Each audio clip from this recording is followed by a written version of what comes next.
Welcome, Agile friends. My name is Richard Copeland, and I'm hosting this session with our amazing speaker, Caitlin Walker. In this session, we'll focus on clean questions. Welcome, Caitlin. Well, thank you for having me. I'm excited to be here. We're delighted you could make it. I know you've been super busy, so I really appreciate taking time out of your schedule for this session. So I was going to say, Richard, we've had a whole week of Agile people. We've been doing Agile Coach Camp UK, so I'm full of clean language applications in the Agile world at the moment. Fantastic. So hopefully this will be a perfect supplementary to all of that. We should be super. So thanks, Caitlin. In this session, as Agile coaches, we'll learn about clean questions and how using these can enhance our coaching skills. There are also other sessions in the Agile Online Summit 2024 that touch on this topic. Don't miss those. For example, Sarah Caldwell's session on the 22nd of October, the neuroscience of change, unlocking your team's potential in uncertain times. Check out the other sessions at agileonlinesummit.com. But now it's time to focus on our guest speaker and our topic for this session. So, Caitlin, imagine you have been observing a corporate structure for a while, and you now need to have that crucial meeting with the CTO explaining that the structure of the delivery teams needs to change, as there are currently many siloed role-based teams, and this is preventing the organization from accelerating their pace of delivery.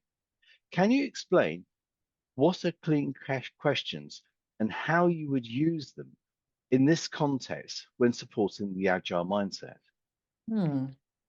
So the first thing about a clean question is a clean question in itself is just a very, very simple tool.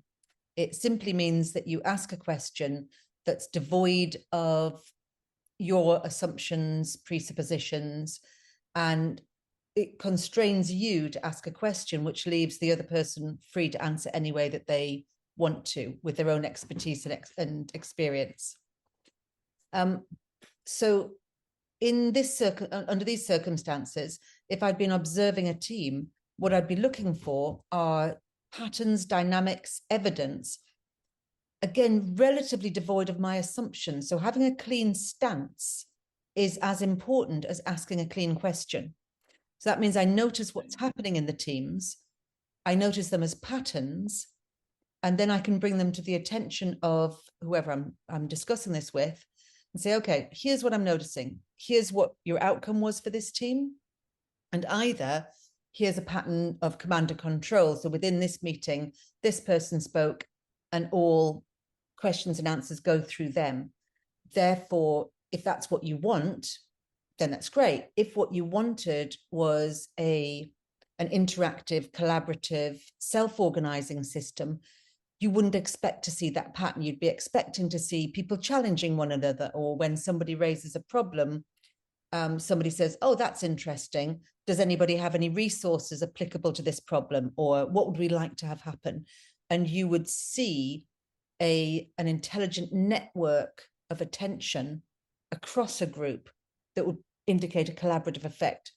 So the first thing is it would be happening long before I asked a clean question, is I would know what the purpose of the meeting was, and I would notice the patterns of interaction in the meeting.